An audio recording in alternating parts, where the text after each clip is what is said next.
বিসমিল্লাহির রহমানির রহিম। আসসালামু আলাইকুম ওয়া রাহমাতুল্লাহ।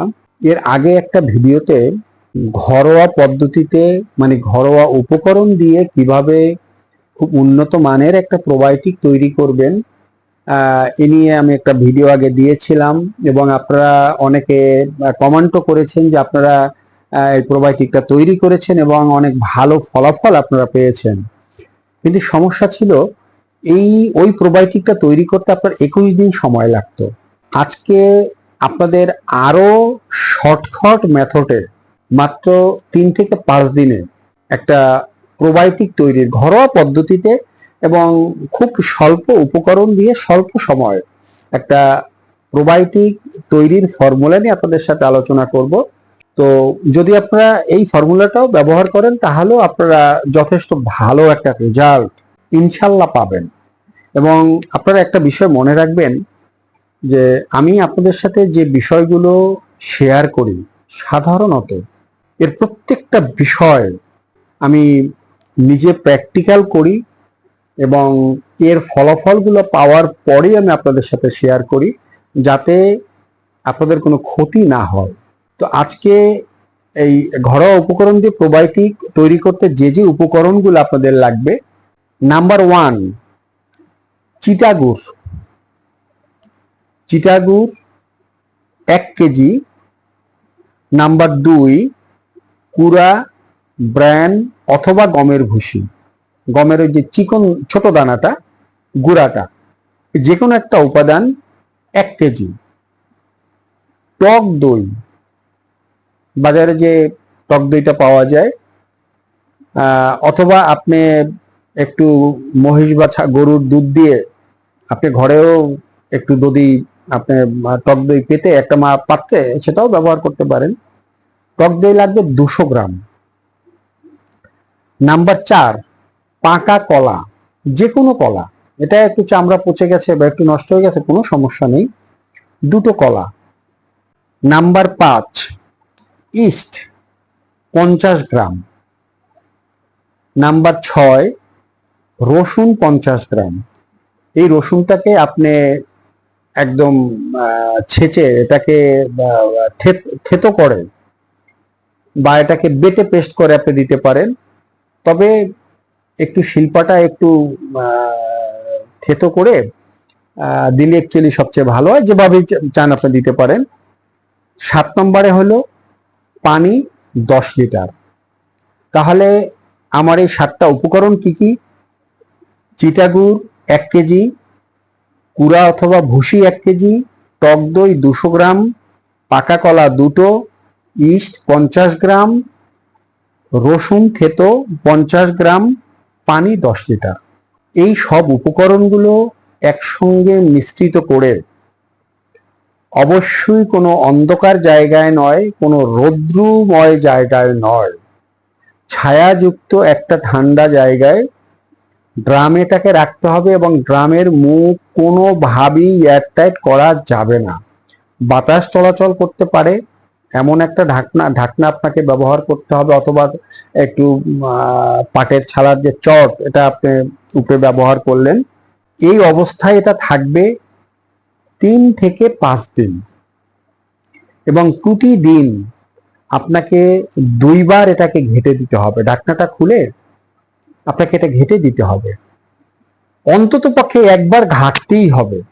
তো 3 থেকে 5 দিন সময় যখন অতিক্রান্ত হবে, আপনি 3 দিন পরেই দেখবেন যে এখান থেকে একটা টক মিষ্টি ঝাঁঝালো একটা মানে মনোরম একটা স্মেল, অ্যালকোহলিক টাইপের একটা স্মেল এখান থেকে আসবে, যে ঝাঁঝালো গন্ধটা আপনার নাকে লাগবে এবং গন্ধটা ভালো লাগবে। একটু বুদবুদ থাকবে, একটু ফেনা থাকবে।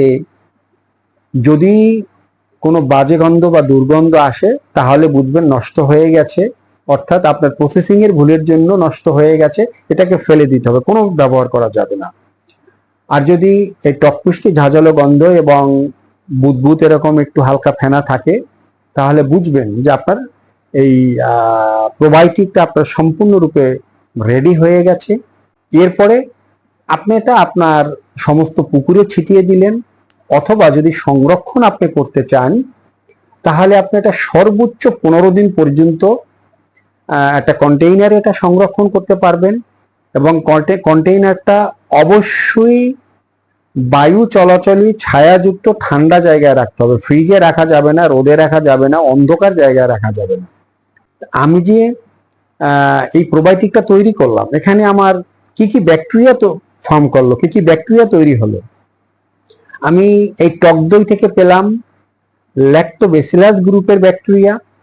আমি কুড়া ব্রায়ান অথবা ভুসি থেকে আমি পেলাম ব্যাসিলাস গ্রুপের ব্যাকটেরিয়া। এবং ইস্ট দিয়ে আমি করলাম ইস্ট কালচার। এটা সবকিছু সমন্বয় আমার পর্যাপ্ত পরিমাণে খুব উন্নত মানের ব্যাকটেরিয়া আমার এখানে, উপকারী ব্যাকটেরিয়া আমার এখানে তৈরি হলো। এখন আপনি শতকে কতটুকু ব্যবহার করবেন?